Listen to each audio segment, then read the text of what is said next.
duduk di sebelah kanan Allah yang Maha Kuasa. Lantas ketika ini Yesus mati 3 hari, Yesus bangkit di hari ketiga, bangkit dari kuburan, naik ke surga. Lantas apakah setelah Yesus menyatu dengan Bapa, lantas Tuhan Allah itu membelah diri menjadi 2, satu di surga, satu turun ke bumi untuk masuk ke dalam jasad Yesus yang dikubur tuh. Nah, coba ini judulnya dijelaskan satu jawabannya. Enteng itu, kau tunggu aja. Buat waktu kau biar ku bahas. 7, bisa belah 5, bisa belah 9, bisa 200, 1000 miliar bebas. Oke, nanti kalian lihatlah, aku nanti bertanya kepada dia. Ini lama banget ini. Ngapain Bang Rudi ini? Lama banget. Sabar, dikit lagi. Sabar lu. Ada problem ini punya aku nih. Tunggu. Sabar ya. Bang Rudi, nanti buka Credo Chalcedon ya. Sabar. Oke, itu aja saya kasih kisi-kisinya aja itu pertanyaan. Betul, kadang-kadang menggelikan lah. Sabar. Tak payahlah nak cakap macam tu, Cik. You coba tengok. You punya Al-Quran. Surah 28 ayat 30. Kenapa? Ya sila. You. Silakan 28:30, Cik. Oke, ayo kita mulai. Dah bisa ini. Gak bisa Bang. Aku dulu atau Bang Joy ini. Siapa itu? Oke, ini kayaknya udah sesi kedua nih, moderator Mimi. Aku sebentar aja sih Bang, udah lama sebentar aja karena mau pergi juga, ini mau jalan. Makanya mau ada yang buat saya bingung, makanya ingin bertanya. Nah, tunggu si one way masih kami dulu. Kan sesi kedua baru ini. Nanti ada sesi untuk bertanya nanti ya. Ya, aku masih bertanya kepada one way. Sekarang sesi Bang Rudi. Mi gimana Mi? Udah dimulai Mi? Silakan. Udah siap. Tadi ayat berapa Bang Rudi? 28 berapa tadi? 30, 28:30. Oke, 28:30 nanti saya jelaskan ya. Silakan Ya. buat Bang Rudi bertanya kepada Sudah. Oke, udah dipersiapkan semua, udah bisa kita mulai ya. Siap. Oke, saya bertanya dulu kepada One Way. Saya tergelitik tadi mendengar si One Way mengatakan bahwa manusia itu diciptakan sama seperti Adam. Saya ingin tahu, apakah si One Way juga diciptakan Tuhan sama seperti Adam? Silakan. Oke ya, karena saya itu kan sudah sangat jelas ya, penciptaan Isa alaihissalam atau Yesus Kristus di sama dengan penciptaan Adam sama sekali.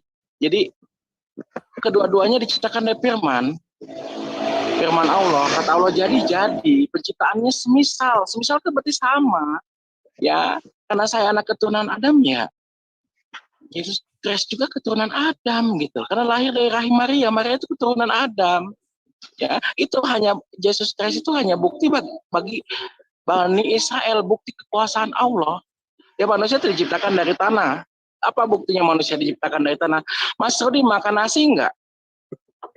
Nasi itu berasal dari mana? Tanah. Dari tanah. Mas Rudi makan ayam. Ayam itu makanannya apa? Jagung. Jagung itu berasal dari mana? Kasih ayat dong. Nah, dari saripati tanah, semuanya dari saripati tanah. Jika Adam diciptakan dari tanah dan Yesus Kristus diciptakan dari tanah, ya saya sama juga diciptakan dari tanah. Begitu Mas. Silakan. Oke, terima kasih. Kira-kira kau diciptakan dari tanah yang mana? Tanah Indonesia, tanah Arab, tanah Amerika, tanah mana? Silakan. Kalau bisa kasih ayat. Saya diciptakan dari saripati tanah. Dari tanah mana? Ya semua tanah. Ya karena manusia diciptakan dari tanah. Saripatinya itu ya saripati tanah yang dimakan oleh ibu saya, yang dimakan oleh bapak saya, ya. Janin tanpa ada nutrisi dari tanah, apakah akan hidup? Oh. Jadi tanah di sini adalah saripati tanah. Siap. Ya. Paham ya. Silakan pertanyaan selanjutnya.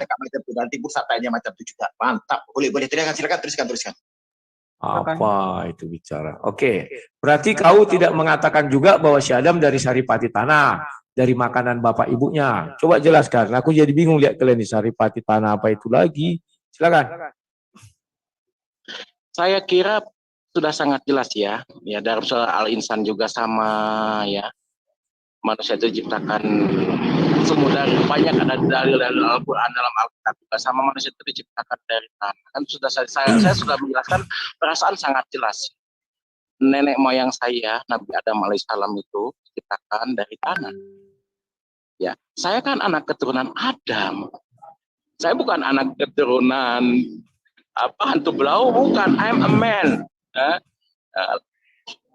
Saya itu manusia, human being like Adam, ya manusia itu semuanya sama seperti Adam. Kenapa semua anak keturunan, semua manusia itu anak keturunan Adam? Jika Adam diciptakan dari tanah, apakah mungkin saya diciptakan dari cahaya? Kan tidak. Ya, nah ini manusia yang logikanya jalan. Ya, ketika Adam selaku nenek moyang manusia diciptakan dari tanah, saya kan keturunan Adam, berarti saya juga dari tanah juga dong. Ya demikian Mas Rudi jawabannya saya, silakan. Oke, terima kasih. Sekarang saya mau tanya, apa fungsi sel telur sama sel sperma bapak dan mama kita? Silakan. Oke, ini bukan pelajaran teologi ya, ini pelajaran biologi ya. Ya nggak tahu ya, ada teologi belajar jadi selain ke biologi. Oke, fungsi sel telur itu adalah alat reproduksi perempuan. Sel sperma adalah alat reproduksi betina. Jika sel telur bertemu dengan sel sperma, lahirlah zigot. Dan semua itu ada dalam Al-Quran, proses penciptaan manusia itu lengkap. Ya, jadi apakah sel telur itu, apakah sel sperma itu sudah saya jelaskan. Apakah kurang puas? Apa ada pertanyaan yang lain? Silakan. Saya berharap dari Mas Rudi itu pertanyaan yang susah loh. Ya, nanti tenang aja. Terus tanahnya di mana? Sehingga kau manusia. Maksudnya tanahnya gimana? Maksudnya tanahnya gimana? Nggak ngerti baru ini, nggak ngerti dia ini. Saripati tanah. Loh, jangan menjawab dulu yang lain. Silakan, kamu tadi Tolong tanya saya untuk apa diri ya. Ada waktunya nanti untuk bertanya. Tolong moderator di ini ya. Nanti ada waktunya untuk bertanya kepada Mas. Tolong ya, saudara semuanya orang Muslim. Sorry saya nggak mendahului moderator. Kita tahan semua. Kita ini orang beretika. Kita ini orang akademis. Kita ini ingin membandingkan dengan akademis dan analisa. Semua di sini orang pada ingin bicara dan punya ilmu. Tapi kita tahan. Terima kasih.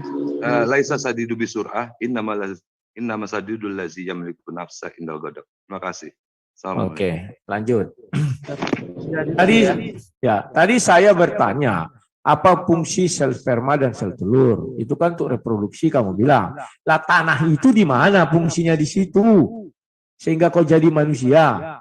Dan kau bilang diambil dari saripati tanah. Yang mana saripati tanah kau bilang apa yang dimakan ibu. Contoh sayuran kan berasal dari tanah. Buah-buahan berasal dari tanah. Hewan-hewan berasal dari tanah. Tahian tenda. Penting saripati tanah lah. Di mana saripati tanah itu fungsinya di dalam pembuahan dirimu sehingga kau jadi manusia. Silakan. Oke ya, kalau kita berbicara teologi, saya mohon maaf ya, saya di pinggir jalan ya, kalau mohon maaf ya ketidaknyamanannya ya, mohon maaf ya. Jadi kalau saya berdiskusi pasti selalu menggunakan insya Allah ya, menggunakan dalil ya, karena masalah ketuhanan itu harus berdasarkan dalil-dalil kita. Mohon izin ya, saya share screen ya, atau Mi bisa dibacakan surah Al-Mu'minun ayat 12, 13, 14 Mi. Al-Mu'minun. Silakan aku pegang timer. Ya. Silakan saya screen aja nggak apa-apa. Oh, saya screen Al-Mu'minun ayat ke-12, 13, 14. Al-Mu'minun. Ya.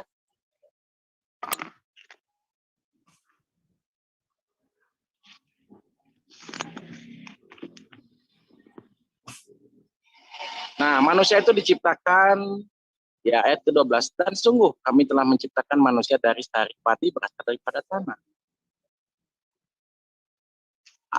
Semua ya manusia itu diciptakan dari saripati tanah. Ya karena kenapa manusia diciptakan dari saripati tanah? Karena manusia memakan ibu saya, bapak saya memakan unsur-unsur yang ada dalam tanah, berupa makanan-makanan, baik dia nabati atau hewan, semuanya berasal daripada mohon maaf mengganggu sekali ya, saya di pinggir jalan. Baik nabati atau hewan itu semuanya berasal dari saripati tanah. Ya, bagaimana bisa ada sel telur? Bagaimana ibu saya bisa mengandung saya jika ibu saya tidak mendapatkan asupan dari saripati tanah? Gitu. Ya, kayak surat Al-Mu'minun, dan sungguh kami telah menciptakan manusia dari saripati berasal daripada tanah. Ya, lalu ayat ke-13, kemudian kami menjadikannya air mani yang disimpan dalam tempat yang kokoh atau rahim, yaitu ketika sperma ya bertemu dengan zigot di dalam rahim, ya itulah zigot ini Allah tempatkan di tempat yang kokoh yaitu rahim perempuan. Nah, ayat ke-14, kemudian air mani itu kami jadikan sesuatu yang melekat, ya, dan sesuatu yang melekat itu kami jadikan segumpal daging, itu proses zigot, dan segumpal daging itu kami jadikan tulang belulang. Ya, tulang belulang pertamanya belum lengkap ya. Lalu tulang belulang itu kami bungkus dengan daging. Kemudian kami menjadikannya makhluk yang berbentuk lain. Luar biasa kan? Inilah kata kuncinya. Ya, bagaimana mustahil Al-Quran itu buatan Nabi Muhammad, mustahil Al-Quran itu wahyu Allah. Dari mana Nabi Muhammad tahu tentang ayat embriologi? Ya, dari mana? 1400 tahun lalu tahu tentang ilmu embriologi, dari mana? Kemudian kami menjadikannya makhluk yang berbentuk lain. Disinilah proses pertumbuhan zigot, ya sampai dari bulan pertama sampai ke bulan 9 kan berbentuk lain, berbeda-beda dari itu ya. Bentuknya lain-lain, asalnya hanya tangan, lalu lengkap semuanya, kaki, mata, ya. Inilah ilmu embriologi yang sangat luar biasa, gitu loh. Makanya sering saya bilang, Al-Quran itu adalah ilmu, ya. Niscaya tinta di lautan itu, lautan itu adalah tinta, ya. Niscaya tidak akan cukup menuliskan ilmu-ilmu yang ada dalam Al-Quran. Itulah mukjizat Allah. Ya, lalu ayat ke-15, kemudian setelah itu tubuh kamu pasti akan mati. Betul, semua yang bernyawa pasti mati, yang kekal hanyalah Allah.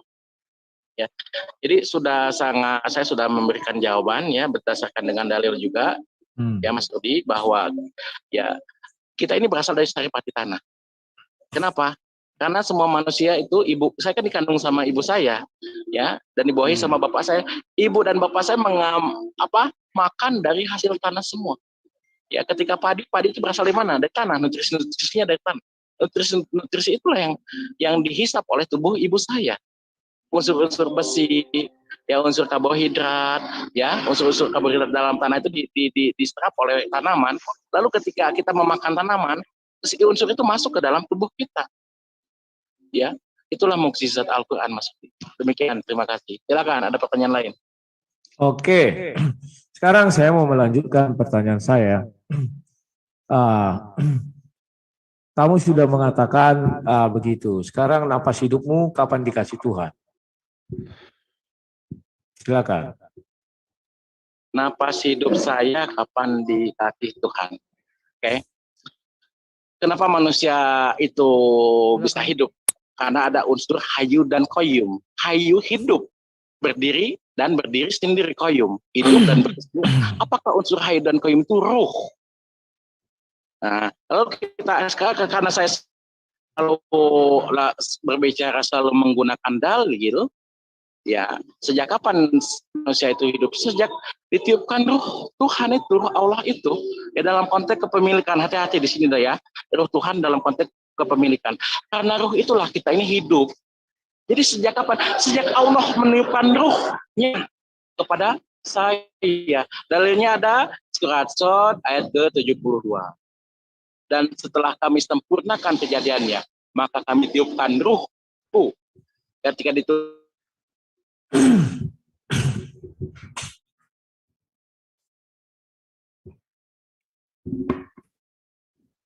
Halo? Ya, ini jaringannya. Terasa jelas gak, Bang Rodi? Jelas sudah. Jadi demikian ya, sejak kapan? Ya, sejak ditiupkan ruh itu. Sejak janin itu, dalam kandungan ibu saya ditiupkan ruh Sang Pencipta. Setelah sempurna kejadian. Demikian, Mas Rodi. Oke, terima kasih. Berarti hebat kau ya, nafas Tuhanmu langsung masuk ke rahim ibumu. Sementara kau bilang Tuhanmu tidak seperti manusia. Ternyata dia punya nafas, ditiupkannya ke dalam rahim ibumu, dan rahim ibumu buktinya sanggup menerima nafas Tuhan. Saya terkagum-kagum melihat ibumu. Kalau kamu bilang apa yang dari Tuhan tidak ada manusia yang mampu menampungnya, luar biasa. Oke, sekarang saya mau kembali kepada topik. Itu hanya pemanasan tadi. Slow ya. Coba buka surah 28 ayat 30. Surah 28 ayat 30. Ya, silakan. Suaranya putus-putus. Halo. Minta bantu di share screen dong. 28 ayat 30. Siap. Silakan. Sudah? Oh, saya yang share screen. Oke. Saya share screen-nya 28 ayat 30. Siapa namanya tadi? One Way bisa membaca ini? tolong kamu jelaskan kepada saya, terutama kalimat yang kalimat yang penting itu dikatakan sini, dari sebatang pohon di sebidang tanah yang diberkati. Wahai Musa, sungguh aku adalah Allah Tuhan seluruh alam. Yang mau saya koreksi di sini, yang mau saya tekankan nanti sebatang pohon. Silakan jelaskan kepada kami semua. Silakan. Oke ya, itu saya bacakan ayatnya dulu ya Mas Rudi ya. Oke, surat Al-Qasas ayat ke-30. Nah, maka ketika dia Musa alaihissalam sampai ke tempat api itu, dia disuruh dari arah pinggir sebelah kanan lembah dari sebatang pohon di sebidang tanah yang diberkati Allah. Wahai Musa, sungguh aku adalah Allah Tuhan seluruh alam. Jadi di sini Allah ya, di mana-mana Tuhan itu pasti memperkenalkan dirinya. Ya, dalam surat Toha juga, dalam surat Toha ayat ke-14, innani anallah, sesungguhnya aku adalah Allah. Itulah Tuhan. Tuhan pasti memperkenalkan dirinya bahwa aku adalah Tuhan Allah. Ya, jadi kenapa saya tidak mengimani Yesus Kristus itu sebagai Tuhan? Karena Yesus Kristus itu tidak pernah menyebut bahwa dirinya Tuhan. Karena Tuhan itu di dalam kemisteriannya, Tuhan itu pasti ingin dikenal oleh semua makhluk ciptaannya dengan apa? Dengan memberikan firman atau wahyu kepada nabinya. Lalu dari sebatang pohon, saya tahu arah pertanyaan Mas. Sebatang pohon itu apa? Karena manusia itu tidak akan sanggup melihat Tuhan dalam Exodus juga kan, barang siapa yang melihat Tuhan akan mati, maka Tuhan itu memerlukan tabir. Jadi sebatang pohon dan api itu hanyalah tabir. Karena apa? Manusia atau Musa alaihissalam tidak akan sanggup melihat Allah langsung di dalam kehidupan, di dalam, mohon maaf ya, tidak nyamanannya karena tinggal di pinggir jalan. Karena apa namanya, manusia dalam kepanaan mustahil manusia itu bisa melihat wajah Tuhan. Kapan kita bisa melihat wajah Tuhan? Nanti di akhirat. Dalilnya surat Al-Qiyamah ayat ke-22 dan 23. Jadi begitu Mas Rudi. Jadi sebatang pohon ini adalah tabir ya Mas Rudi ya. Karena Tuhan mustahil tidak akan sanggup manusia untuk melihat Tuhan secara langsung tanpa tabir. Demikian Mas Rudi, silakan. Oke, terima kasih. Memang kalau kita lihat di Al-Quran memang tidak ada Isa mengatakan dari seorang Isa, maka dia berkata, aku adalah Tuhan pencipta langit dan bumi. Nggak ada itu. Yang ada dari sebatang pohon. Artinya di sini pohon saja digunakan Tuhanmu untuk menjadi tabir. Sekarang saya mau tanya, bisa nggak Tuhanmu menjadikan manusia sebagai tabirnya dan mengatakan, aku adalah Tuhan pencipta langit dan bumi. Wahai Musa, misalnya ini ya, Tuhan menjadikan manusia tabirnya. Wahai Musa, sungguh aku adalah Allah, Tuhan seluruh alam. Bisa nggak? Silakan. Oke, bisa Kak. Itu hanya konteks kejadian itu hanya sekali saja, ya. Hanya sekali saja. Kan sudah saya bilang Tuhan itu mustahil dilihat, Tuhan itu mustahil didengar, dan Tuhan mustahil terjebak dalam ruang dan waktu, apalagi terjebak dalam diri manusia. Ya, makanya kenapa saya tidak mengimani Yesus Kristus sebagai Tuhan? Karena mustahil gitu. Ya, mustahil Tuhan terjebak dalam ciptaannya sendiri gitu loh. Tuhan yang ciptakan ruang dan waktu, dan Tuhan mustahil terjebak dalam ruang dan waktu. Jadi tolong bedakan di sini ya. Itu Allah menggunakan tabir pohon api itu hanya sekali saja. Ya. Sementara kan dalam iman Islam, Nabi Yesus Kristus itu sebagai kalimatullah sama penciptanya sama seperti Adam, Nabi yang diciptakan dari kalimatnya kun fayakun. Jadi bukan firman, tapi diciptakan dari firman. Ya, berbarengan dengan Yohanes pasal 17 ayat ke-8. Segala yang firman yang telah engkau sampaikan kepadaku, kata Nabi Yesus. Jadi kalau Yesus itu adalah firman, dari mana dia mendapatkan firman lagi? Masa firman menyampaikan firman? Ya, segala firman yang telah kau sampaikan kepadaku, telah kau sampaikan kepada mereka dan mereka telah menerimanya. Jadi di sini ada dua ya, tapi saya menghargai itu keimanan Mas Rudi dan teman-teman Kristiani. Saya di sini kita berapologi saja ya Mas Rudi ya. Hanya berapologi, memberikan pendidikan teologis ya, diskusi dua arah, dua agama. Saya bukan menyerang keimanan Mas Rudi, tidak. Ya, namanya apologi ya kayak gini, berapologi kayak gini. Jadi dalam keimanan Islam ya, Isa itu bukan firman, tapi nabi yang diciptakan dari firman. Penciptaannya semisal Nabi Adam. Ayatnya sudah saya jelaskan tadi. Ya, begitu Mas Rudi. Jadi itu Allah menggunakan tabir api itu hanya sekali saja ketika Allah memperkenalkan dirinya di lembah suci Towa. Ya, ketika, nah inilah ya, ada satu hakikat yang sangat dalam. Ya, ketika Nabi Musa berada di lembah suci Towa, nah Allah menyuruh untuk melepaskan terompahnya. Terompah itu adalah keduniawian. Ketika bertemu dengan pencipta, ya ketika kita bertemu dengan pencipta, lepaskanlah terompahmu, lepaskanlah sisi keduniaan dalam dirimu. Ya, silakan Mas, apakah kurang puas dengan jawaban saya? Ya, terima kasih. Saya puas sekali. Malam ini saya puas sekali mendengar jawabanmu. Kenapa saya puas sekali? Kamu sudah mengakui kejadian itu satu kali saja. Dan satu kali saja kamu mengakui Tuhan menjadikan batang pohon sebagai tabir. Dan dari tabir itu keluar pengakuan dia adalah Tuhan. Artinya, kau mau mengakui, sedangkan Tuhan dari sebatang pohon kau akui. Tetapi sayang, kau tidak mengakui andai kata Tuhan menggunakan manusia sebagai tabirnya. Ini aku nggak ngerti. Dan alasan kau kenapa kamu tidak mengimani karena hanya satu kali. Artinya di situ, kenapa batang pohon kau akui? Ini luar biasa. Lebih berharga pohon kau lihat daripada manusia. Luar biasa.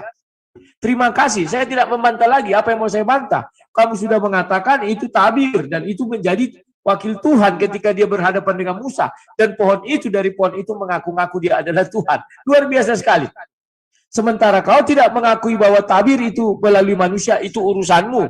Artinya Tuhanmu sudah pernah menjadikan pohon atau hadir dalam dunia ini dalam wujud pohon atau dalam dari sebatang pohon dia berfirman. Terserah kau mau mengatakan apa, intinya sudah kau akui. Oke, sekarang pertanyaan saya yang kedua. Apakah Tuhanmu itu, Tuhan Allah adalah zat? Kamu percaya itu kan? Sekarang saya tanya. Yang tadi dulu saya baca. Dan kamu mengatakan dia tidak bisa terjebak dalam ruang dan waktu. Pohon itu ruang dan waktu. Itu adalah sebuah benda, sebuah tunggul atau kayu, di dalam itulah dia. Nah, sekarang pertanyaan saya yang berikutnya. Kamu mengatakan bahwa Allah itu adalah zat, itu iman Muslim. Apakah demikian? Paham? Beri saya paham Allah itu adalah zat atau bagaimana? Silakan. Oke ya, yang pertama saya supaya tidak ada sesat pikir ya, saya akan menjelaskan dulu ya. Apakah Musa menyembah pohon itu? Apakah Musa ketika Allah menggunakan tabir api atau pohon itu, apakah Musa menyembah api itu? Kan saya bilang ya, di dalam kepanaan mustahil Tuhan itu Musa alaihissalam, Nabi Musa alaihissalam ya, salah satu Nabi Ulul Azmi, Nabi yang sangat dihormati umat Islam, itu bisa melihat langsung dengan Tuhan mustahil. Maka kan ada tabir yang menutupi. Lalu dengan tabir itulah Allah berkomunikasi dengan Musa dengan cara dengan media api dan dekat sebatang pohon itu dalam semak belukar. Ketika jadi Anda jangan sesat pikir kalau Tuhan, berarti kalau gitu saja kenapa Yesus itu dijadikan sebagai tabir? Yesus itu bukan tabir. Jesus is human being like me. Tetapi bedanya apa? Dia prophet, dia itu nabi, messenger, nabi yang diberikan oleh Allah wahyu. Wahyunya itu apa? Kitab Injil itu, kabar baik Injil itu. Ya, jadi ketika Allah berbicara melalui sebat tabir api itu, apakah Musa menyembah api? No, tidak. Hanya tabir. Lalu kenapa kalau Anda berpikiran Yesus itu adalah tabir, kenapa Anda menyembah Yesus sementara Musa ketika Tuhan berbicara langsung? Makanya Nabi Musa disebut Nabi Kalimullah, Nabi yang diberikan anugerah bisa berbicara langsung dengan Allah melalui tabir, tentunya tabir api itu. Ya. Kalau Anda bilang Yesus itu adalah tabir untuk sebagai pelantara, kenapa Anda menyembah Yesus sementara Musa saja tidak menyembah api? Betul, hakikat kita berbicarakan di sini ya. Hati-hati di sini. Nabi ada firman Allah berwujud manusia, tidak hanya Yesus, semua nabi. Karena melalui nabi itulah firman Allah diwahyukan. Itulah nabi, hakikat dari nabi ini. Mohon maaf, saya tidak mau membahas di tempat umum. Karena kalau salah penangkapan bisa terjadi penyesatannya. Bisa jadi sesat pikir, begitu, harus hati-hati masalah ini. Jadi ketika Allah berbicara langsung dengan Musa melalui tabir api, apakah Musa menyembah api? Tidak. Ya, kalau Anda beranggapan begitu, Yesus itu adalah tabir yang digunakan oleh Tuhan. Kenapa Anda menyembah Yesus sementara Musa saja tidak menyembah api? Ya, sekali lagi dalam iman Islam, Isa alaihissalam adalah hanya nabi. Penciptaannya semisal dengan Adam yang diciptakan dari kalimatnya. Allah itu maha kuasa. Ya, menciptakan makhluk baru saja mudah bagi Allah, apalagi menciptakan nabi yang tanpa ayah. Very easy, sangat mudah. Itu sangat-sangat mudah gitu. Jadi jangan sesat pikir ya. Lalu pertanyaan Mas Rudi selanjutnya, apakah itu zat? Zat itu adalah suatu pribadi, esensi kehadiran yang maha suci dan maha tinggi. Jadi zat itu adalah esensi pribadi, suatu esensi ya yang maha suci dan maha tinggi. Oke, terima kasih ya. Saya tambah geli melihat kamu nih kawannya. Coba dibukakan surah sebentar, surah 49 ayatnya. Ini sebentar, aku lihat dulu ini kok. Ini surah 16 ayat 49. Saya share screen dulu aja langsungnya biar cepat. Oh, itu aku kasih izin share screen dong. Oke. Aku bukakan ini. Dikatakan di situ, dan segala apa yang ada di langit dan bumi hanya bersujud kepada Allah, yaitu semua makhluk bergerak, bernyawa dan juga malaikat, dan mereka tidak menyombongkan diri. Kalau ketika Tuhan berbicara dari batang pohon itu, aku adalah Tuhan pencipta langit dan bumi, masa Musa pencetang peteng gini? Sedangkan itu dibilang sujud. Semua nabi begitu mendengar firman Tuhan pasti sujud menerima firman Tuhan itu. Bahkan Nabi Muhammad, jangankan Tuhan berbicara langsung, Jibril yang menyampaikan dia sujud. Dia tersungkur takut kepada firman Tuhan itu. Masa Musa petetang peteteng, dilihatnya gini, pohon, apa kau bilang pohon? Nah, mungkin, pasti dia sujud, ya Tuhan. Loh, kok langsung 14 menit?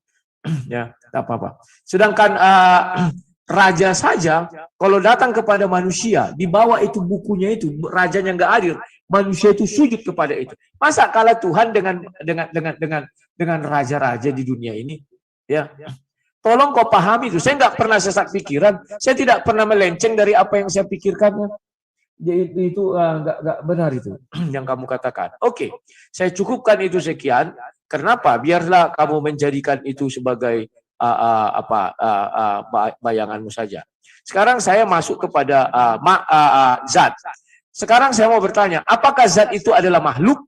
Silakan. Ya jelas dong. Ya, zat Tuhan dengan berbeda dengan makhluk. Ya, zat itu adalah kreator, pribadi yang maha suci dan maha tinggi, kreator, pencipta. Allah itu berbeda dengan makhluk, ya. Dalam surat Asy-Syu'ara juga demikian. Allah itu berbeda dengan makhluk. Jadi zat itu bukan makhluk, Mas Dodi. Zat itu adalah pribadi pencipta, pribadi, the creator of the God, pribadi pencipta, Tuhan sang pencipta, ya. Punya pribadi yang maha suci dan maha tinggi. Itulah artinya subhanahu wa ta'ala. Subhanahu wa ta'ala, ya, atau kalian bilang SWT itu, subhanahu wa ta'ala itu maha suci dan maha tinggi. Jadi sekali lagi ya, zat adalah suatu esensi atau pribadi sang pencipta yang maha suci dan maha tinggi, dan pencipta bukan makhluk. Sementara Yesus itu makhluk. Yesus is human being like me. Yesus Yesus itu kan manusia seperti saya, sama seperti Mas Rudi. Sementara Allah itu bukan makhluk, begitu. Ya, jadi zat itu sekali lagi, zat itu adalah suatu esensi pribadi yang maha suci dan maha tinggi, dia bukan makhluk. Karena Allah itu berbeda dengan. Oke, terima kasih. Oke, terima kasih waktu saya sekarang. Sekarang saya share. Halo, tolong diizinkan saya share screen. Halo, itu nggak bisa share screen. Saya share screen boleh? Halo. Silakan. Ya, sekarang saya share screen. Tolong kamu lihat gambar yang ada di layar ini. Ini makhluk apa bukan? Silakan. Kalau makhluk apa buktinya? Di surah berapa ini diciptakan? Kalau tidak makhluk, silakan. Karena mohon maaf ya Mas Rudi, saya tidak pernah melihat alien ya. Saya tidak akan menanggapi hal yang saya tidak tahu, hal yang tidak saya buktikan ya. Apakah itu makhluk? Itu kebenarannya ada saja atau tidak, itu saya nggak percaya gitu. Berarti ini bukan makhluk ya? Gimana? Saya itu kan, kalau saya nggak mungkin saya memberikan berkomentar atas hal yang saya tidak tahu. Nggak nyambung. Jadi saya tidak tahu itu apa. Oke lah. Oke. Aku tahu kalian. Ya, kalian jawab saja itu makhluk apa enggak. Kalau kalian bilang makhluk, artinya diciptakan pada masa keberapa cipta misalnya begitu. Kalau enggak saya tidak bisa membuktikan dan enggak. Berarti alien ini enggak pernah diciptakan, itu aja lah ya. Masalahnya Anda pernah lihat alien enggak? Nah, itu. Saya tidak bertanya itu. Maksud saya kalau makhluk itu kan yang sudah diciptakan. Nampak belum Kalau belum diciptakan berarti bukan makhluk. Oke, terima kasih. Sekarang saya lanjutkan lagi. Karena saya tidak pernah melihat dan saya tidak mempercayainya, saya tidak mau berkomentar. Siap, sama. Atau, ya, saya juga tidak mengatakan sesuatu. Lanjut, waktu saya dijalankan. Halo? Iya, silakan. Waktunya dijalankan dong. Iya, silakan. Ya, sekarang saya mau bertanya, apakah karena kamu bilang zat itu adalah pribadi Allah, apakah kalian bisa mengucapkan 2 kalimat syahadat atas nama zat? Silakan. Kan mengucapkan pribadi syahadat itu kan radio persaksian. I'm bear with, saya bersaksi bahwa tidak ada Tuhan selain Allah. Suatu pribadi yang maha suci dan maha tinggi, itulah zat Allah itu. Suatu pribadi pencipta yang maha suci dan maha tinggi, itulah syahadat. Saya bersaksi bahwa tidak ada Tuhan selain Allah, pribadi yang maha suci dan maha tinggi. Ya, dan saya bersaksi bahwa Nabi Muhammad adalah utusannya. Demikian jawaban saya, Mas. Oke, terima kasih. Ya kan. Kalau di kami, maaf ya saya bawa ke waktuku. Kalau waktu aku. Sorry, itu waktunya bukan punya siapa itu punya siapa itu? Siapa namanya itu? Si One Way. Aku yang di atas. Waktu 5 itu. Halo? Halo? Admin? Ya lanjut. Nah. Ya. Apa, Bu? Mimi, Helmi. Moderatornya tidur. Lanjut. Oke. Kalau di dalam ajaran Kristen, kami bisa bersaksi atas nama Roh Kudus. Allah itu adalah roh, kan itu bentuknya, wujudnya ya. Makanya iman rasuli kami kan aku percaya kepada Roh Kudus. Ada itu. Kami bisa. Nah, saya mau bertanya kepada kalian tadi bahwa apakah bisa kita mengucapkan 2 kalimat syahadat atas nama zat, ya kan? Kamu bilang tidak. Sekarang tadi kamu bilang zat itu adalah pribadi Allah. Boleh nggak saya balik? Apakah zat itu adalah Allah? Kalau Allah adalah zat, ya ada ayatnya. Apakah zat itu adalah Allah? Silakan. Kan saya bilang kan, zat itu adalah suatu pribadi. Ya. The person, pribadi, atau person, pribadi sang pencipta yang maha suci dan maha tinggi, itulah artinya zat. Bukan berarti kita pada cair, bukan itu, bukan. Makanya harus ini memahami zat ini harus dengan betul-betul, dengan keilmuan yang sangat betul ya. Kalau tidak akan terjadi sesat pikir. Ya, sekali lagi zat adalah suatu pribadi atau person, suatu pribadi yang jelas bukan makhluk, suatu pribadi pencipta yang maha suci dan maha tinggi. Lalu saya tertarik tentang radio ya. Ya, sementara dalam Nabi Yesus saja menyuruh kepada umat-umatnya untuk bersaksi dalam Yohanes pasal 17 ayat 3. Tidak cukup hanya bersaksi tentang mengakui hanya ada satu Allah yang benar, tidak cukup. Yohanes pasal 17 ayat 3. Hidup kekal itu apa? Apakah itu surga?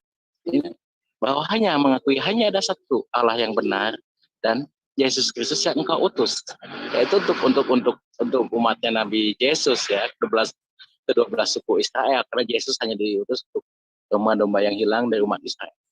Ya, seperti kami selaku umat Nabi Muhammad, ya, syahadat itu tidak cukup dengan satu. La ilaha illallah tidak cukup. Ya, la ilaha illallah Muhammadar Rasulullah. Ya, bahwa bersaksi, I'm bear witness. Saya bersaksi bahwa tidak ada Tuhan selain Allah dan Nabi Muhammad adalah utusannya. Sama seperti ajaran Nabi Yesus. Ya, menyuruh umatnya untuk bersaksi bahwa hanya ada satu Allah dan bersaksi pun juga dan mengakui juga bahwa Yesus Kristus itu adalah utusan Allah. Jadi demikian jawabannya. Terima kasih, Mas. Oke, terima kasih ya. Anda sudah menjawab, itu satu hal yang baik ya. Nah, sekarang saya tidak pernah mengatakan zat itu zat padat, zat cair, tidak. Karena saya paham itu bukan zat itu yang dimaksud, DZ dibuat di situ ya. Jadi jangan terlalu mengatakan saya seolah tidak paham, saya paham ya. Yang saya maksudkan kalau kami kan Allah adalah roh ya, Roh Kudus, Roh Bapa itu adalah Allah itu sendiri. Jadi kami bisa bolak-balik ya. Maka dalam hal pengakuan iman rasuli kami percaya juga kepada Roh Kudus. Artinya percaya kepada Bapa, Roh Kudus dan Anak itu sendiri. Nah, sekarang kamu mengatakan pribadi Allah itu adalah zat. Sekarang saya tanya, kalau pribadi itu artinya tanpa zat, apakah dia tetap dikatakan Allah? Silakan. Kan sudah saya bilang, zat itu adalah suatu pribadi Allah, suatu pribadi, ya. Tahu nggak? Perasaan saya menggunakan bahasa Indonesia yang baik dengan benar, Mas Rudi ya. Kenapa Mas Rudi tidak paham? Saya tidak tahu ya. Ya, di sini adalah zat adalah suatu pribadi. Ya, dalam bahasa Inggrisnya person, pribadi Tuhan Sang Pencipta yang Maha Suci dan Maha Tinggi. Ya, karena Allah itu adalah wujud. Ya, Allah itu wujud, suatu pribadi ada. Ya, dikatakan satu pribadi kan ada wujudnya. Ya, ada di dalam sifat 20 Allah itu harinya nanti. Jadi suatu pribadi ada wujudnya yang Maha Suci dan Maha Tinggi. Itulah ya itu yang bisa saya jelaskan, Mas. Jadi sekali lagi ya, zat di sini adalah suatu pribadi ya, pribadi dari Sang Pencipta itu. Bahwa Sang Pencipta itu ada. Kenapa ada? Karena ada pribadinya ada. Pribadi, suatu pribadi person yang Maha Suci dan Maha Tinggi itulah Tuhan Sang Pencipta. Oke, tambah ngawur-ngawur aja kok kuliah ini. Tadi kamu katakan Allah adalah zat. Terus kutanya, apakah zat adalah Allah? Kamu bilang begini. Ini loh Mas Rudi. Jadi di sini adalah pribadi itu adalah, kan sudah saya bilang, person pribadi wujud. Karena dalam sifat, sekarang coba kamu jawab. Wujud, ada kidam, ada bako ya. Apakah zat itu adalah Allah? Allah itu adalah zat, kok dibalik-balik gitu. Berarti nggak bisa. Allah adalah zat. Apakah zat itu adalah Allah? Apakah zat itu? Saya tidak akan menjawab pertanyaan yang bagi saya itu nggak nyambung gitu kan. Sudah saya bilang, sudah saya jelaskan di sini ya. Saya hanya melayani pertanyaan-pertanyaan yang tumben loh, Mas. Biasanya nggak kayak gini loh. Ya biasanya yang paling alot itu lawan diskusi Anda itu di antara semua itu. Saya akui itu. Tumben hari ini kayak gini. Begini, minta maaf. Baca nih, kalau saya tengok Rudi Johannes nih, dia ke debat. Kita tanya kepada dia. Bang, tolong dulu Bang, ini tolong dihargai dulu waktunya sebentar lagi Bang. Habis itu ada sesi bertanya. Sabar. Bukan waktunya Abang bicara. Saya juga dari tadi mau bicara, saya nggak bicara Bang. Saya tahan Bang. Oke. Semuanya Aku lanjutkan ya. Oke, mengenai zat, waktu saya dibuka. Klik waktu, timer. Timekeepernya mana nih? Bukan itu, waktu saya yang di atas. Tolong ditambahi dulu waktu si one way itu 1 menit, karena tadi ada terpencet waktu saya bicara, dipencet nomor dia. 4 menit buat punya si one way. Stopkan dulu punya saya, ganti punya one way 4 menit. Punya one way, oke. 4 menit.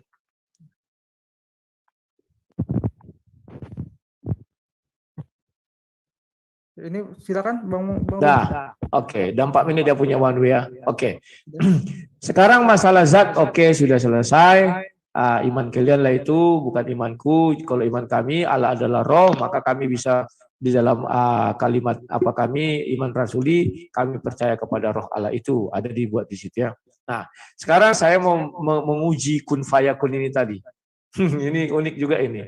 Sebagai bukti bahwa kun fayakun itu cara Allah menciptakan, tolong carikan satu saya ayat ketika Allah menciptakan makhluknya dengan menggunakan kun fayakun, jadi maka jadilah. Coba cari satu ayat, silakan. Kan sudah seri itu, sudah kasih ayat. Penciptaan Isa itu semisal dengan Adam. Ya dalam surah Al-Imran ayat ke-59. Ya, saya bukan ayatnya, saya tunggu. Saya baca dulu Al-Quran. Silakan.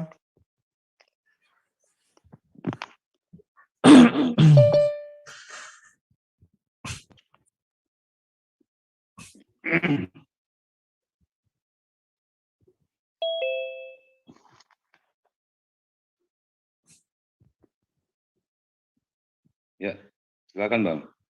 Silakan Bang Vanway. Surat apa tadi? Surat Imran. Yang ada ini ya, kun payakun. Iya, Ali Imran. Surat Al-Imran ayat ke-59. Tunggu ya, saya share screen ya, saya baca Al-Quran dulu ya. Tunggu ya. Surat Al-Imran ayat ke-59. Karena saya kalau berbicara masalah ketuhanan ini harus berdasarkan wahyu kitab suci ya. Surat Al-Imran ayat ke-59. Al-Imran ayat ke-59. 59. Oke. Nah, sungguh perumpamaan penciptaan di sinilah ya. Perumpamaan penciptaan Isa bagi Allah itu seperti penciptaan Adam. Dia menciptakan dari tanah, kemudian dia berkata. Nah, firman inilah kata-kata Allah itu dari firman. Kemudian Allah berkata atau berfirman, kun fayakun, jadi, kata Allah. Ya, jadilah, kata Allah dengan firman itu ya. Kata Allah, jadilah maka jadi. Ya. Begitu juga dengan penciptaan alam semesta ini, ya semuanya diciptakan oleh firman Allah. Gitu. Begitu juga dengan Nabi Isa atau Yesus Christ diciptakan dari firman Allah. Itu yang diimani oleh iman Islam, Mas Rudi. Siap. Ya. Oke. Sekarang aku lanjutkan lagi. Apakah tanpa ucapan kun fayakun tidak ada yang bisa diciptakan Allah SWT? Bisa. Halo? Bagaimana Mas Rudi? Apakah tanpa ucapan kun fayakun Allah SWT tidak bisa menciptakan satu makhluk? Jadi ginilah, semua makhluk itu ya, semua makhluk, semua alam raya itu diciptakan dari firman Allah, kun fayakun, jadilah maka jadi. Ya, jadi begitu ya dalilnya surat Al-Imran ayat 59. Ya, jadi Allah itu, Tuhan itu menciptakan segala sesuatu oleh Dia melalui apa, firman-Nya, kata-katanya. Kata Allah berfirman, jadilah maka jadi. Mudah bagi Allah. Kan sudah saya bilang, menciptakan Isa alaihissalam yang tanpa ayah saja sangat mudah. Jangan itu mengganti manusia dengan makhluk yang baru saja mudah bagi Allah. Allah itu maha kuasa. Kok aneh gitu menciptakan Nabi tanpa ayah. Sementara Allah itu maha kuasa menciptakan makhluk baru aja untuk mengganti manusia ini di bumi aja sangat mudah. Sangat mudah bagi Tuhan. Ya, demikian Mas Rudi. Oke. Sekali lagi saya ulang. Apakah Allah SWT, waktu saya hidupkan, apakah Allah SWT bisa menciptakan makhluk tanpa menggunakan kalimat kun fayakun? Tolong disimak ya, sekali lagi saya ulangi. Apakah Allah SWT bisa menciptakan makhluk tanpa mengucapkan kun fayakun? Jika bisa, tunjukkan ayatnya. Kalau tidak bisa, tunjukkan juga ayatnya. Silakan. Bisa. Bisa tanpa Perasaan kan sudah saya bilang kan, segala sesuatu itu diciptakan oleh Allah melalui firman-Nya, melalui firman Allah. Ya, ketika Allah berkata jadilah maka jadi, itulah kun fayakun, firman Allah. Ya, itu jawaban saya Mas Rudi. Oke, saya pertegas lagi. Apakah nanti jawabannya sama saya aja Bang Rudi? Ya. Apakah Allah SWT bisa menciptakan segala sesuatu tanpa firman? Sekali lagi ya. Apakah Allah SWT bisa menciptakan segala sesuatu tanpa firman? Silakan. Gampang kali ini tanpa firman. Silakan. Apakah Allah menciptakan segala sesuatu tanpa firman? Apakah Allah SWT bisa menciptakan segala sesuatu tanpa firman? Itu maksudnya. Oke, ulangi sekali lagi ya. Apakah Allah SWT bisa menciptakan segala sesuatu atau satu makhluk tanpa firman? Silakan. Kalau ada contoh kasih. Boleh nggak saya minta waktu 3 menit untuk jawab ini? Nanti aja habis ini. Silakan Wan Boy. Oke, kita bacakan surat Al-Anbiya ayat ke-30. Ya, Al-Anbiya. Surah berapa itu? Oke, surat Al-Anbiya ayat ke-30. Surah berapa itu? Oke, Al-Anbiya. Saya nggak bisa share screen di sini. Surah 21 ayat 30. Al-Anbiya ayat ke-30. Nah, oke. Ini iklan Al-Anbiya.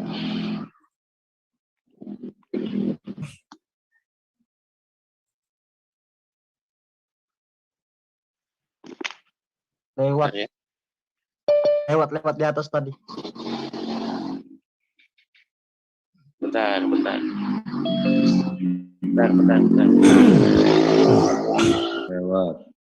Lewat Bang. Lewat. Lewat di Al-Anbiya ke-30. 21 surah 21. Surat 21. Surat 21. Ya, karena saya kalau menjawab sesuatu harus berdasarkan dalil. Ya, 21 ayat 30.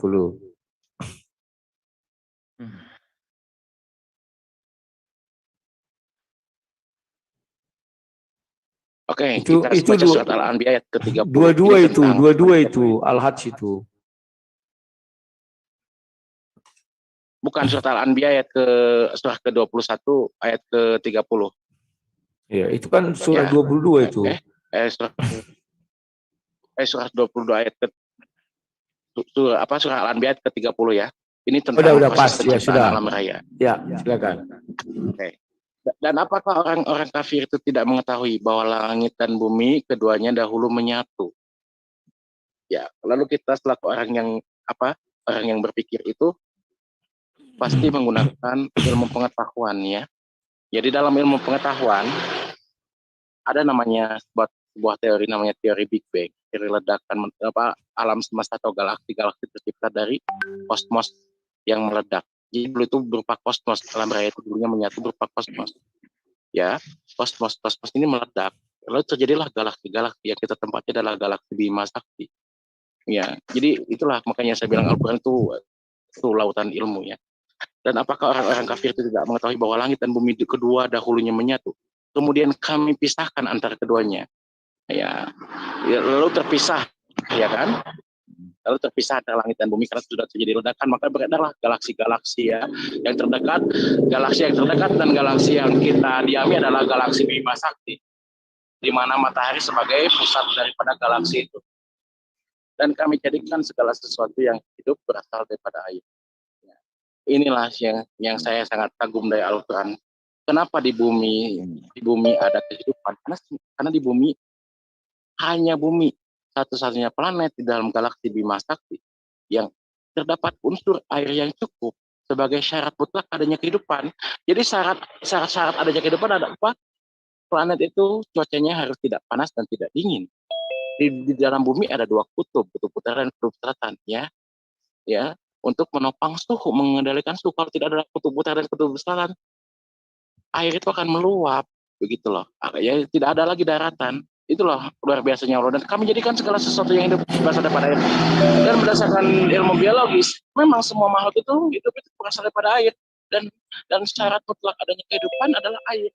Jadi firman itu ketika Allah berkata jadilah dan kami pisahkan keduanya, kan ada prosesnya, proses itu. Ya. Jadi itu jawaban saya Mas Odi. Oke, terima kasih. Jawaban enggak? Saya boleh nambah Nanti jawaban. dikit lagi selesainya. Oke. Biar jelas. Ya, terima kasih. Kalau kamu mengatakan sebentar. Terima kasih. Kalau kamu mengatakan teori Big Bang, artinya kamu tidak percaya dengan Tuhan. Karena teori Big Bang itu adalah teori orang ateis, di mana bumi terjadi dengan sendirinya, bukan terjadi dengan ciptaan Tuhan. Kalau kamu baca ayat tadi tidak dikatakan bumi terjadi dengan sendirinya, tetapi Tuhan memisahkan katanya. Dan di situ pun tidak dikatakan di situ maksud saya unsur pertamanya itu sebelum dipisahkan itu dengan apa dicipta Tuhan? Tentu dengan firman. Karena tadi kamu sudah menjelaskan kun fayakun, jadi maka jadilah. Ya. Kemudian di situ ada kalimat memisahkan. Memisahkan itu bukan berarti kamu jadikan dia sebagai penciptaan seperti kun fayakun itu, tidak ya. Tetapi lebih kepada yang sudah ada dicipta dipisahkan saja. Sementara yang saya minta itu adalah pemisahan itu. Penciptaan yang mau dipisahkan itu langit dan bumi itu dulunya menyatu, tetapi itu akan diciptakan baru dipisahkan. Tolong carikan saya satu ayat di dalam kitab sucimu di mana Allah SWT ada menciptakan, yang menciptakan satu makhluk tanpa menggunakan firman atau tanpa menggunakan kalimat kun fayakun. Bantu saya, silakan. Saya paling mau cakap. Oke, jadi begini ya Mas Udi ya. Menurut Anda teori Big Bang itu teori ateis. Jadi menurut anggapan Anda itu begitu? Ya. Teori Big Bang itu teori ateis ya? Pula saya. Berarti Anda tidak percaya dengan ilmu pengetahuan. Itu sudah menjadi teori, bukan tesis lagi itu. Teori itu sudah sudah dilakukan di atas tesis lagi, sudah dilakukan penelitian-penelitian oleh para ilmuwan. Ya, berarti kalau Anda bilang kalau Anda tidak percaya dengan teori Big Bang, berarti Anda tidak percaya dengan ilmu pengetahuan. Apakah begitu? Si Rudi ini punya penipu. Enggak, pertanyaan saya, Apakah Mas Rudi tidak percaya dengan ilmu Oke, pengetahuan? aku jawab ya. Apa Aku jawab. keimanannya hanya sebatas diimani saja? Ya, aku jawab. Teori Big Bang itu teori para ateis, di mana mereka mengatakan bumi tercipta dengan sendirinya. Sementara teori orang beriman, segala sesuatu diciptakan Tuhan dengan firman. Ya, tidak ada masuk ke dalam teori Tuhan, masuk ke dalam teori ateis. Tidak bisa dipadukan itu. Itu yang bisa saya katakan. Apakah ilmu pengetahuan saya tidak percaya? Saya percaya ilmu pengetahuan. Tetapi untuk proses penciptaan langit dan bumi, ilmu pengetahuan belum sampai ke sana. Masih ngaur itu. Silakan. Ngaur lagi. Ya, jadi saya tidak percaya. Oke, ya. Al-Quran itu adalah lautan ilmu dan Al-Quran itu bagi manusia-manusia yang berpikir. Nah, Ya, mungkin pada zaman Rasulullah, mungkin pada zaman Nabi Muhammad, dia tidak tahu ya maksud ayat ini ya, bahwa dulu ayat itu satu prosesnya bagaimana. Tetapi seiring berjalan, manusia itu peradabannya semakin kesini semakin maju. Itulah kenapa di Al-Quran dikatakan mukjizat. Ya mukjizat itu karena di dalam Al-Quran itu terdapat lautan ilmu. Ya, peradaban manusia semakin kesini semakin maju ya. Jadi pengetahuan tentang mereka manusia itu karena dibekali akal dan pikiran, jadi dibekali ilmu pengetahuan. Jadi dia manusia itu berkembang. Jadi menghasilkan suatu teori, bukan tesis lagi, teori tentang penciptaan alam semesta. Ya, teori itu adanya teori itu berdasarkan penelitian riset itu bukan tesis. Ya. Nah, teori Big Bang ini berbarengan dengan Al-Qur'an. Jadi Al-Qur'an itu bukan ilmu pengetahuan, tetapi apa yang ada di dalam Al-Qur'an itu selalu berbarengan dengan ilmu pengetahuan. Tidak ada bertolak belakang dengan ilmu pengetahuan. Dalam surat Al-Luqman ayat 10, Maha Suci Allah yang menciptakan langit tanpa tiang, ya. Dan betul langit tanpa tiang berbeda dengan Bible. Tiang Allah bergoyang-goyang dalam Ayub itu, ya.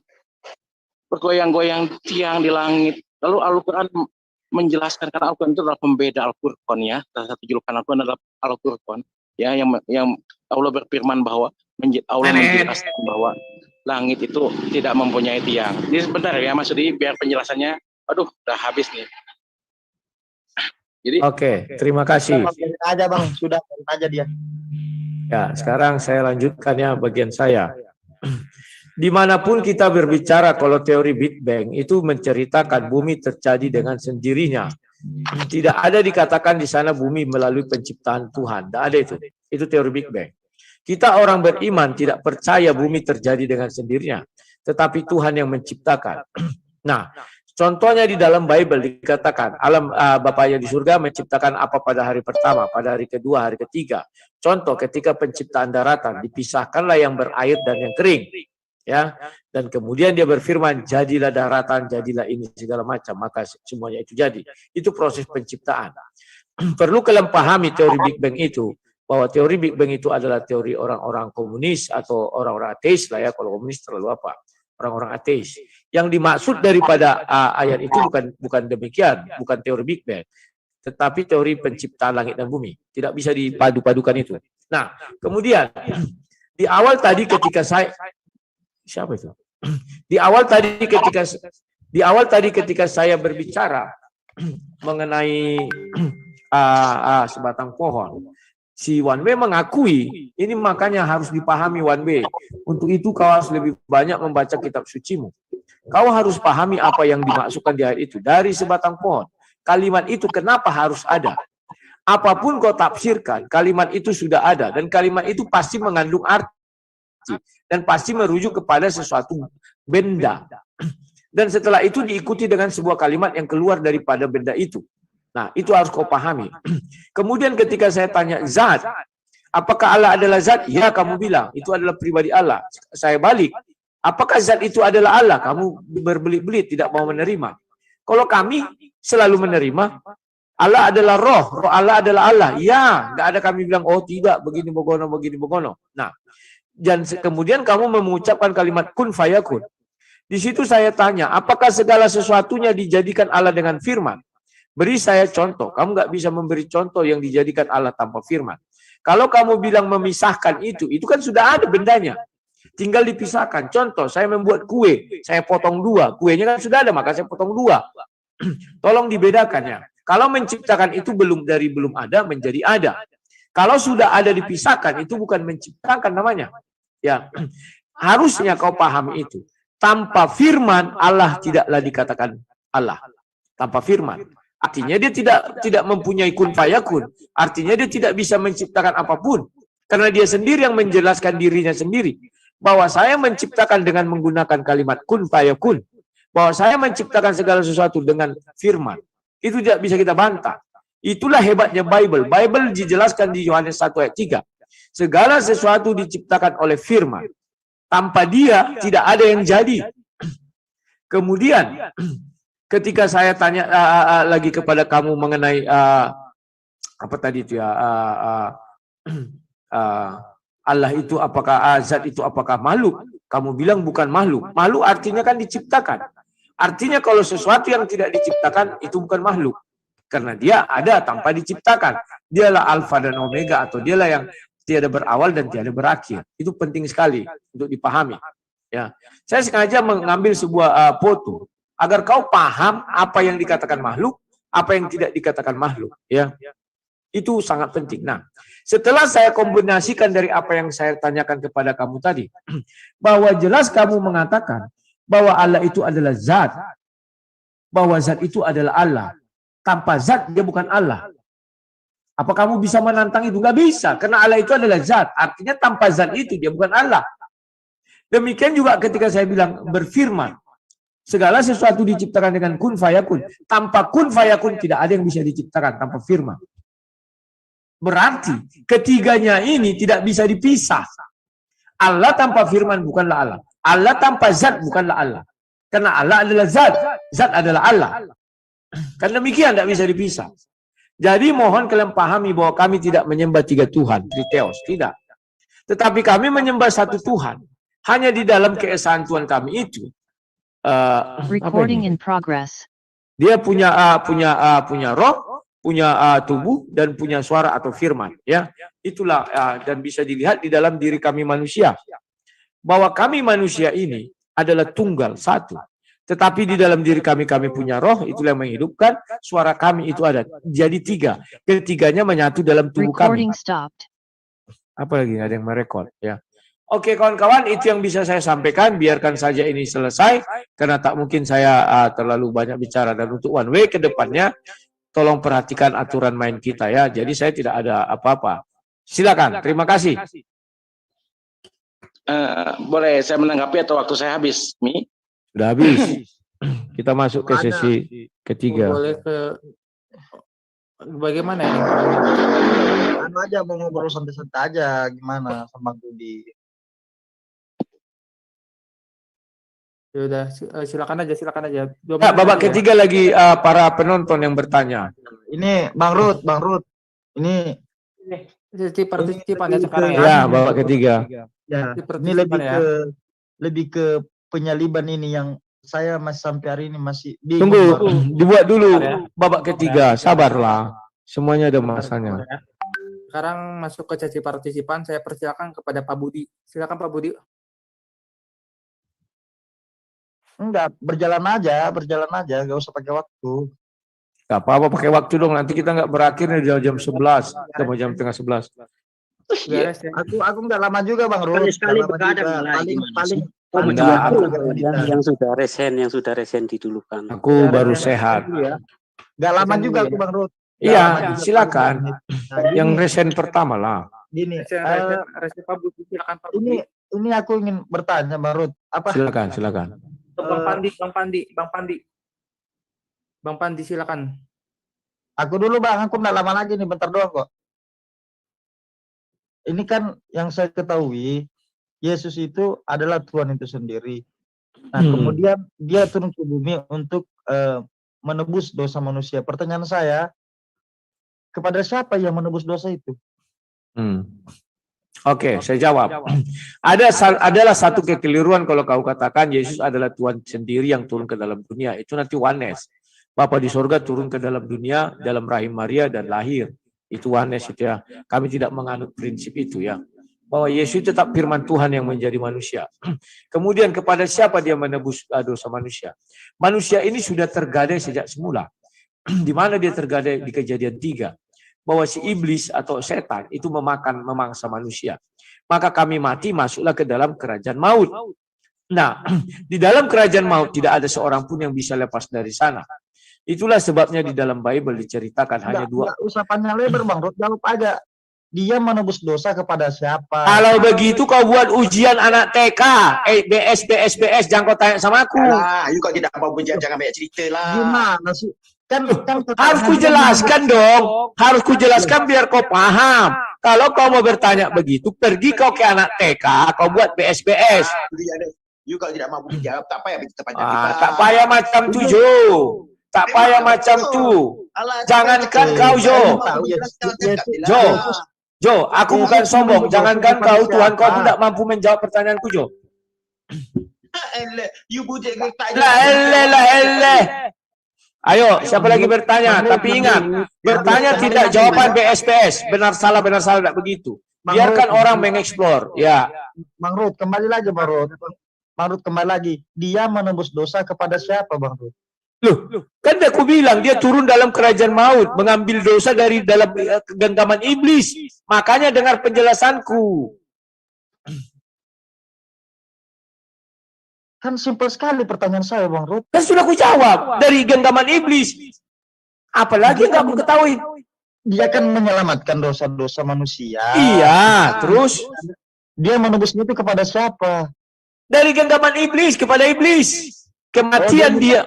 Loh, kan penguasa alam maut itu iblis. Jadi kematian dia itulah untuk menebus dosa manusia ini. Dia harus turun ke dalam kerajaan maut. Kalau tidak dia turun ke dalam kerajaan maut, tidak bisa dikalahkannya iblis karena iblis bersemayam di sana. Paham ya? Bersemayam di mana? Di alam maut, dia penguasa di sana, dia rajanya di sana, raja segala raja di dalam alam maut. Gimana sih? Bingung aku sama Bang Rudi ini. Dia wajar. Allah kan wajar kau bingung. Tinggi. Ya. Ngapain dia mau sampai seharusnya begitu? Ngapain dia sampai sampai terkomitmen dengan iblis? Ngapain kan? Ngapain? Biar ku jawab. Tuhan kami, dengar. Tuhan kami firman-Nya kekal. Itu, ingat itu. Tuhan kami firman-Nya kekal. Ketika dia mengatakan bahwa makanan si iblis ini adalah debu tanah, bahwa manusia dari debu tanah kembali debu menjadi tanah, bahwa karena dosa, upah dosa adalah maut, itu kekal. Tidak bisa ujuk-ujuk Tuhan kami ini pelin-pelan. Wah, langsung saya cabut. Tidak satu pun Tuhan, termasuk Tuhan yang kau sembah, bisa juga membebaskan seluruh manusia dari dosa. Nggak ada cerita.